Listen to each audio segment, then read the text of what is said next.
Olá, meus irmãos, amigos em Cristo. Estamos começando também hoje mais um bloco para nós podermos nos enriquecer com os ensinamentos da igreja.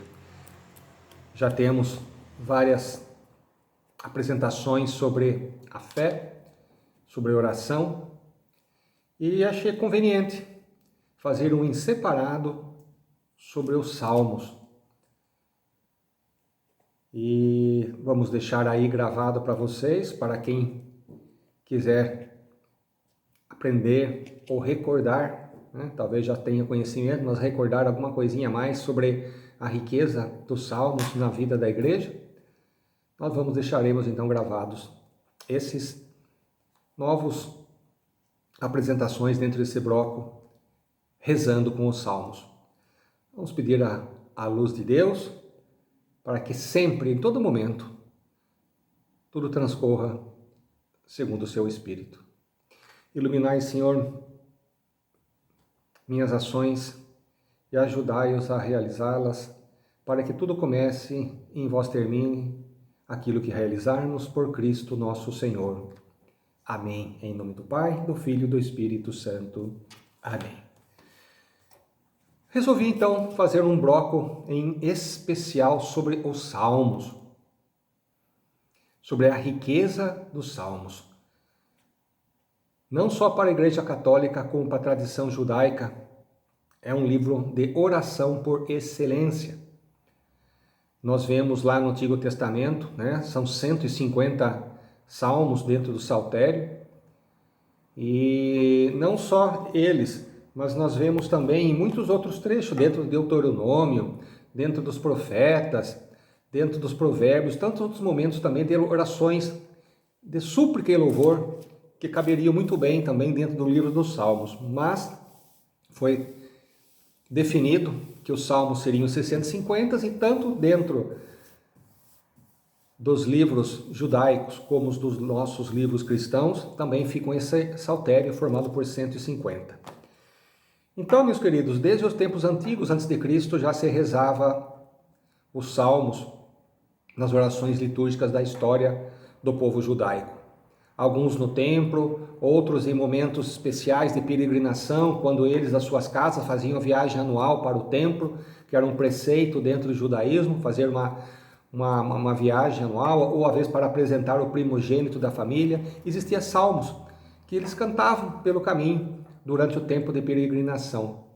Existem outros festivos para também comemorar o tempo da colheita, quando a terra dava seus frutos e iniciava suas colheitas. Salmos foram feitos também nesse sentido. E assim, durante muitos séculos, o povo judaico fazia esse uso dos salmos. Então nós vamos ver agora também que a própria igreja católica e assim as outras denominações cristãs também fazem muito uso dos Salmos. Ele, como eu disse, é um livro de oração por excelência. Por que por excelência? Porque no Salmo, tanto Deus nos fala em certos momentos, como o salmista responde como se fosse nós respondendo a Deus. E nesse momento, durante a meditação, nós nos colocamos na presença, nós nos sentimos parte daquele diálogo. Então a nossa oração se enriquece. A nossa oração nos preenche mais do amor e da luz divina. Nós vamos ver que dentro dos Salmos, nós vamos encontrar muitos tipos diferentes, né? Apesar da palavra salmo significar louvores, não é só louvor que temos ali. Temos salmos penitenciais, temos salmos de ação de graça, temos salmos de súplicas, sim, de súplicas a Deus, numa necessidade, numa angústia.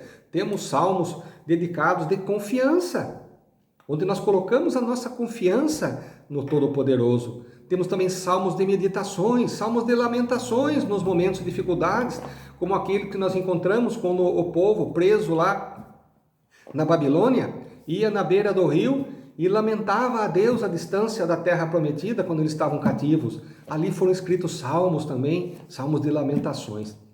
Então, nós vamos ver também que muitos salmos existiam ali dentro deles, como sempre existe nos livros do Antigo Testamento, profecias que estavam ali E o povo rezava sem saber direito, às vezes, o que se tratava. Muitas delas são profecias que remetem ao tempo da vinda do Messias. O Senhor, meu Salvador, nada me faltará. O Salmo 22 que nos fala sobre o Messias, onde os seus ossos não seriam quebrados, onde repartiriam a sua túnica, né? Para eles, o que significava isso? Eles rezavam sem saber quem, quando, onde aconteceria isso. E nós cristãos hoje fazemos uso daquilo que eles rezavam sem saber direito o que era, nós hoje já adquirimos, através da leitura cristã, o conhecimento daquilo que ali estava acontecendo. Principalmente, muitos salmos nos remetem à paixão, morte e ressurreição de Cristo. Portanto, meus irmãos, é importantíssimo fazermos essa experiência de rezar com os salmos. E é esse o propósito deste novo bloco que eu vou iniciar. E eu estou fazendo hoje apenas uma apresentação para poder entender o que vai acontecer durante essas colocações futuras que nós faremos sobre os salmos.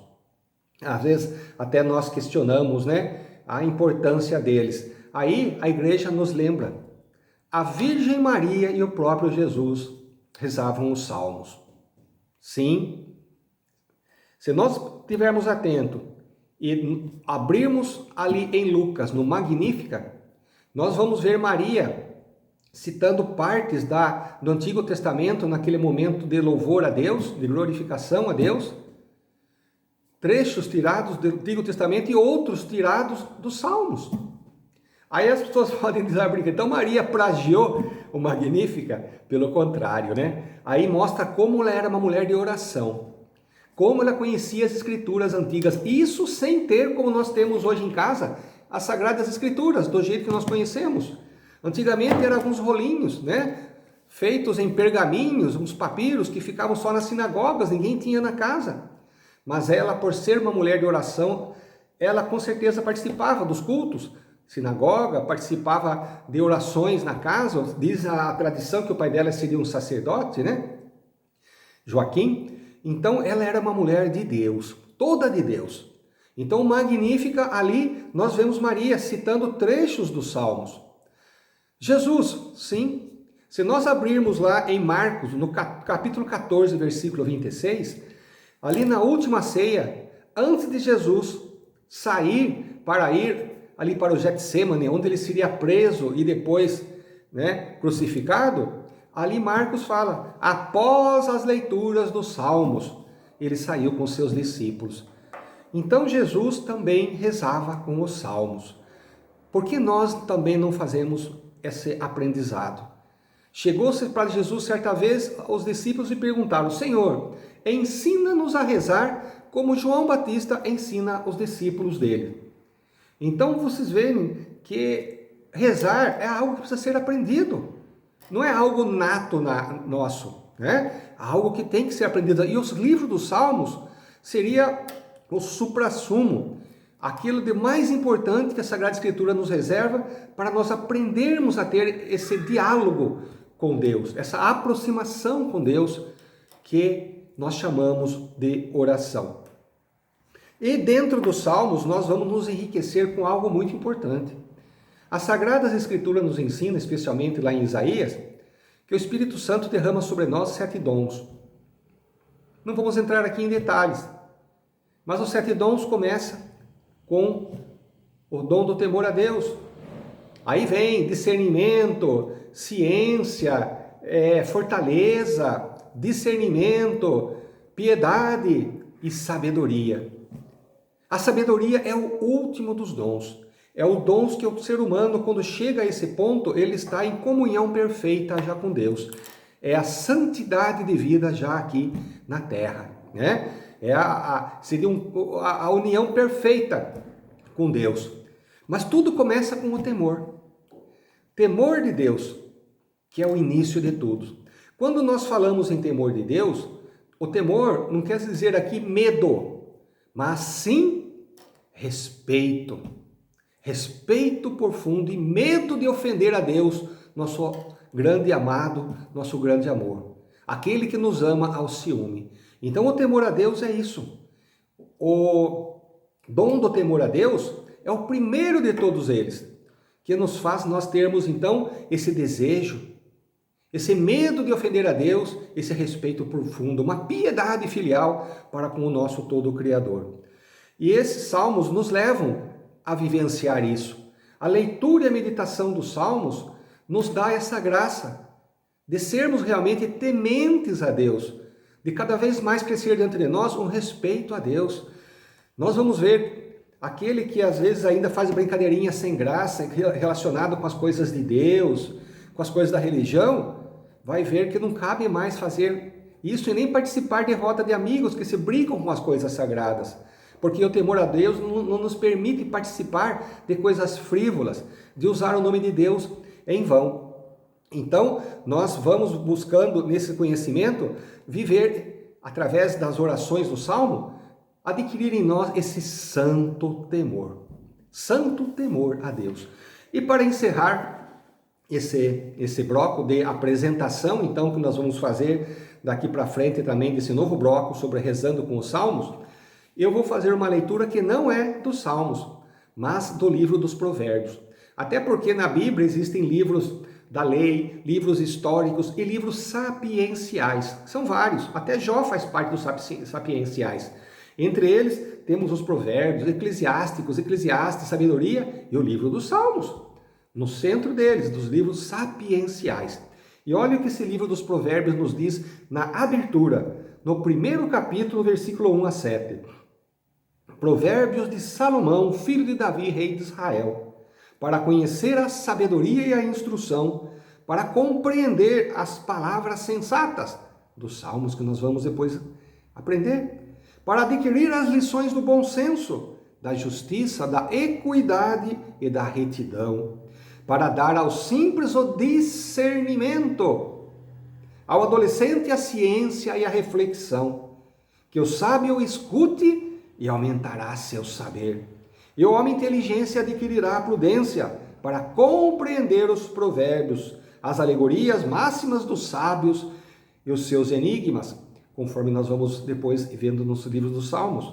O temor do Senhor, olha agora, é o princípio da sabedoria. Os insensatos desprezam a sabedoria e a instrução.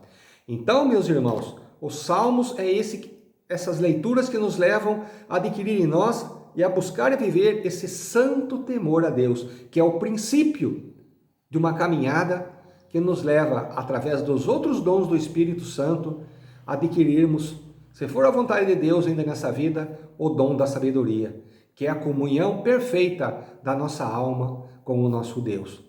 Fiquem todos com o Deus Todo-Poderoso e nós vamos nos encontrando então nos próximos apresentações sobre os Salmos. Cada vez um teminha, uma breve discussão, reflexão, para enriquecer em nós esse temor, santo temor a Deus. Abençoe-vos o Deus Todo-Poderoso, Pai, Filho, Espírito Santo. Amém.